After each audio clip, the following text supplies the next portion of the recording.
खुलुमबाय रायजोफोर मोनाबिलिनि मोनसे कन्टेन्ट लाबोलायबाय दिनै बोरमा खर' फुरा रुखावनानै जानोसैलाय बे मोनानि टाइमाव दा बोरमा खर'खौ होगासिनो दं बोरमा खर' बोरमा आथिं मथा मथि रानख्रेबख्रेबाबो गोगोम जाखायो मानसिया ओमफ्राय खस्थ'आथ' लहाखौबाव गलि होनो हागौलाय खस्थ' खालामखायो आङो बेखौलाय नोंथांमोना मिथिखागौ आरो लहायाबो गलिगोन आंनि खस्थ' खालामनाय बेबायदि खस्थ' खालामखायो आं जे लामाजों थाबाय बे लामाजों आंनि आथिंनि आफाखियानो सना आरो हिरा जानांगौ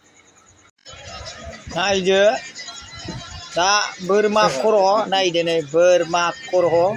सावनानै साफा खालामना लाबाय आथिं सावनानै साफा खालामना लाबाय बेखौ बयल खालामसिगोन सुप दा बेखौ जायोबा केलसियाम खमि जानायफ्रा फुरा जायो आरो मानसिना दा सोरबा टिबि बेमाराव गोग्लैनानै दङबा सोरबा जखा बेमारजों खस्थ' मोन्दोंबा सोरबा लोमजानानै थाब राखांनायाव जुदि प्रब्लेम जादोंबा बोरमा आथिंनि सुप कन्टिनिउ जाबाय था 15-20 दिनसो होमबानो थन थना जागोन आरो